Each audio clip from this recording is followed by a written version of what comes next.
Hello, friends. Welcome to the fourth episode of Me, Mommy, and Dad's Story. Hello, everybody. Thank you for tuning back in. This is the fourth episode, and we are picking up right where we left off, and that was the events leading up to the actual birth. So, as as the time was getting close, we were eagerly awaiting the day that finally we would get to see Kevin and he would be born. And as it often happens, I do believe it was a surprise early in the morning. And we were excited a little bit, even with all the preparation, a little bit overwhelmed, just kind of running around thinking, what do we need to do? What do we need to grab? And let's get to the hospital. So it was, like I said, early in the morning, and we did get to the hospital where in Romania, it's a different scenario, at least at the time it was. So when you go to the maternity, you don't get a room as is customary here in the US. It's kind of a section that only the person giving birth, the mom, would go to, and the dads have to wait outside. So you kind of say your goodbyes and they go into the room waiting for the moment they give birth. It's just like goodbye. Yes, and you're waiting outside as the dad. You're kind of patiently waiting. I don't know how patiently, nervous, anxious, all those feelings, and you're waiting for that. Dread. And luckily, K-Mom had taken her phone with her, and she finally wrote me something's wrong. Get a hold of the doctor, of her doctor. So the doctor on duty wasn't the doctor she was seeing before. So I got a hold of him finally, and he rushed to the hospital as well. And as soon as she went in there, as soon as he went in there, the doctor on duty, she didn't realize that Kevin wasn't positioned correctly, because as I mentioned before, we wanted to give a natural birth. And once her doctor arrived, they started an argument in there because apparently the doctor on duty, she should have noticed that he was sitting in that position or positioned that way, and if he wouldn't come out soon, he would not make it, so he would die. And that's when he came out and got me and told me, we have about 5 minutes or so, we're gonna take her and perform a C-section. And so, of course, that came as a shock to me. I know her preference was to give natural birth, and I asked him, hey, is this something that must happen? He says, yes, right away, no choice. So they prepped her and they took her in for the surgery. And, you know, we waited, and it was, by this time, it was afternoon. It was really late. When the doctor finally came out, he says, yes, Kevin is fine, but you can't see the mom yet because there's some complications. She lost a lot of blood, and she has to be taken in for intensive therapy. She was in a sort of shock. So that was the first of a big shock to us. I was of course worried about you as well, and I wanted to make sure you are okay.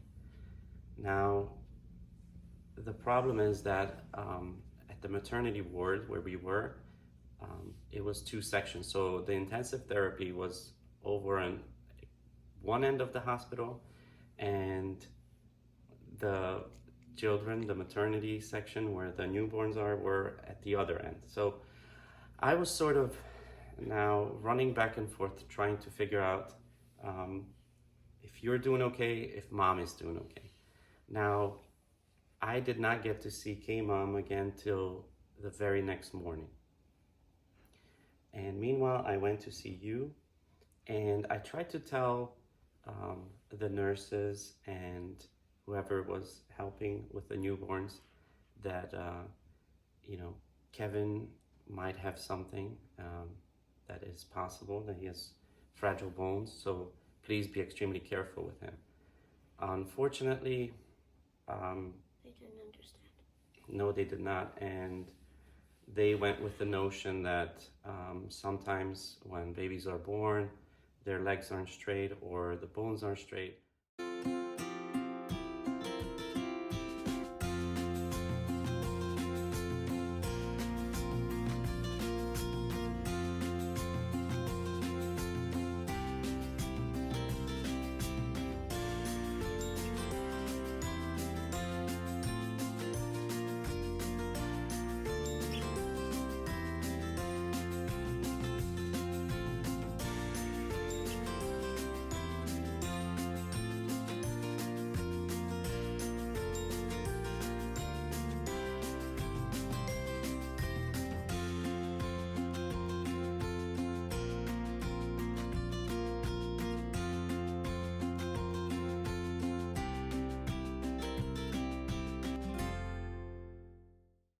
Of course, there was the joy of seeing Kevin for the first time, but I already noticed that there is a curvature, and we knew about the leg uh, length difference.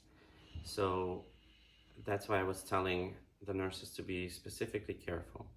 And since they were just with the notion that, oh, if there's bending or anything, there's a special wrapping and that'll straighten it all out. It was very tough to convey that, and especially since the doctor didn't specifically tell them, or there weren't any set of instructions how to deal with someone that has brittle bones or is going through this. So it was kind of tough, but at the same time, you have to remember, being a new parent, just the idea of having a newborn is overwhelming. And then on top of that, we weren't ourselves. We didn't know so much about what's called now osteogenesis imperfecta, or brittle bone disease. So it wasn't like I could give instructions as I would now, knowing everything else. So we were kind of just at a loss, really. Don't know what to do. Nothing. There's not a set of instructions that you can just follow. Exactly. So at that point, I really couldn't tell him to do it this way or something else, because in my mind, I was also thinking, what if I'm telling them to do something wrong, or I don't know how to behave or what positions to put him in. And so the other big issue was, and I know the nurses were looking, why aren't you taking him to the mom, or why isn't the mom seeing him? Well, I had to go back and check on mom as well. And like I said, that whole night, I couldn't even get to see her. So the next morning, by the time I got to visiting hours, when I go to see mom, I could tell something was wrong. She was sedated again and in a lot of pain, and there was just the pulse and everything was off, and they were telling me, no, she needs to stay here. She's not doing well. She lost a lot of blood. And later, when I got to talk to her, she told me what happened. Well, basically in the morning, when they were doing their rounds and they went to check up on her, one of the assistants dropped a heavy machine that they use to take the pulse or the blood pressure. They dropped it right on her operation, right away. So she couldn't really see you for 2 more days. So really only the third day is when she got to see you. And the only way I could show her was I would take pictures, and for that 1 hour, because visiting hours was just 1 hour that I could see her, I would show her pictures of you. So that's why we have a lot of pictures, and I kept showing her, this is Kevin. And of course, she was telling me, I want to see him, I want to feed him, and I want to make sure that he's okay. And we couldn't do that. So that was really heartbreaking for us. And I was the one that went to see you, would take pictures and come see her. Now, I was really worried that she's not going to make it either because of that. She wasn't feeling well. She was feeling extremely weak, was shaking, was going into certain shocks, and they just couldn't give me an answer on what it is or what's going on with her either. So that was a really, really tough period, and we were just waiting for that moment. I was always just kind of being there, positive, telling her positive thoughts, that, you need her, she needs to pull through, and she's to make sure that she can take care of you. I just don't understand how they did more damage than good.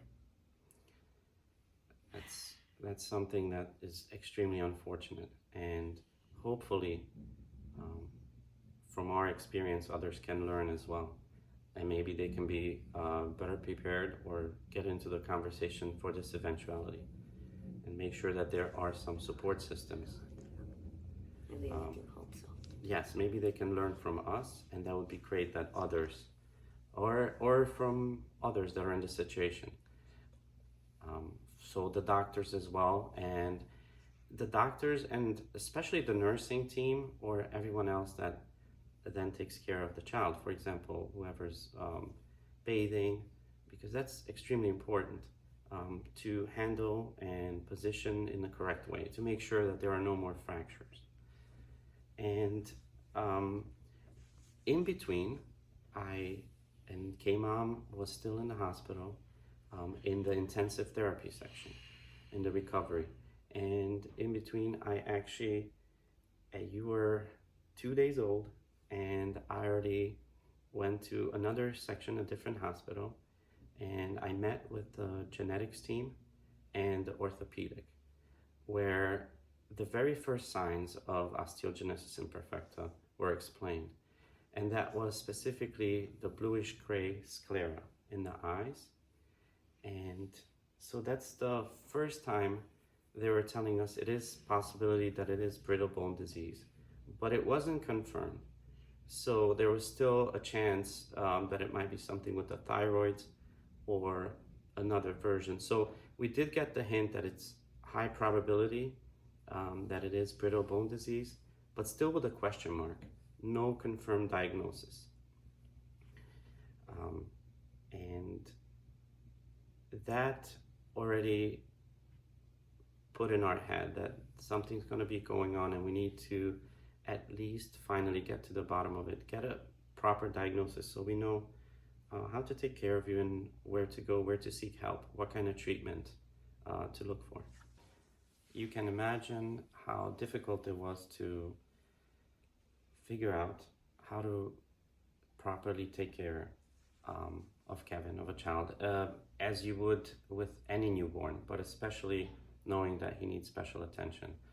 And we didn't have anyone really to help us. So if the doctors and the medical community didn't have proper instructions, on top of that, as you know from the episodes before,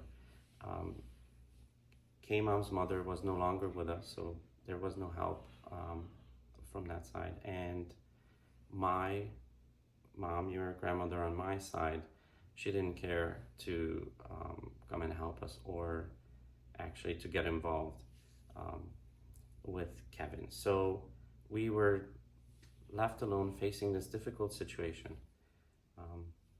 And our main thought was to get K-Mom back on her feet so that we can finally get out of the hospital and get you home, take care of you as we would do the best that we thought we can do, and learn along the way. Unfortunately, K-Mom was not getting better. So finally on the third day, at least she was able to properly see you for the very first time and hold you in her arms. She wanted, of course, to start breastfeeding you and take care of you and hold you, but she was absolutely too weak. So she kept telling them, I have pain in the area where the operation was. and she started having fever, high fever. And the doctors didn't know what it could be caused by at the time. Didn't really know what to do with her. So their solution was to put her from, the conditions in the hospital were not that good, but now she was placed in a section that went from not good to absolutely terrible. And it was a section designed for, I guess they call it infectious diseases or something of that nature. So it was a different section even further off, and the conditions were absolutely horrible. They didn't let you, Kevin, to stay with us in the room either. But then, where did I go? So you were still taken care of in that newborn section, and there was really no way to make sure that anyone that's handling you, for example, washing or changing or giving you food, is really taking care of you. And unfortunately, that's where, while you were in their care, more fractures actually did occur. I don't understand. If they should at least get nurses who know about the situation. So unfortunately, that's what happened. And K-Mom was, she was telling them, hey, something's not right. I have this fever. I have this pain in here. And finally she said, I need different doctors. I need to make sure that somebody at least looks at me, because this is not normal. She said, I'm gonna end up dying here in this hospital and just being left there. And so finally, she did get a different doctor to come in, and right away she was like, you have a hematoma. Of course your fever's not gonna go down. We need to get you operated again. I don't like that hospital. So, and this is already days in, so we're almost at a week in, and finally she went in and got the operation again to make sure that they can at least handle the fever and that the hematoma is gone. So that meant going back and within a week's time redoing pretty much the C-section, the surgery, opening it up again. And then she had to have a tube to get all the blood out, basically. I do not like that hospital. No, it is not. The conditions were absolutely horrible, and this was during a warm summertime as well. No air conditioning. So it was just, I could say, a very, very horrible conditions. Yeah, it sounds like And a horrible place. finally, she did get that second operation to get rid of the hematoma, and we ended up enduring all of this. And as weak as she was, she always tried to get to see you, and at least for the short time that they could bring you in the room, and try and connect, try and get you to breastfeed, to get close to one another. And you know what? Right away you had a connection. So at least that worked out. yes, that did work out. But she was so weak and still had the fever and frail, so it was a really tough time. Just please tell me after this that everything was okay. With her, they were able to get the fever down and stabilize her. Yes. And she kept saying, you know what, let's be strong. I'm going to be strong enough just to get out of this hospital, just to have him let us go so I can take you home, take care, and, at least make sure that we are not hurting you or making anything worse. And we will figure it all out. We will be careful with you and basically go through what you really need. And so at around 2 weeks into it, with the initial 3 days, so it's more than almost 3 weeks, almost at the 3-week mark, we were finally able to take you home, and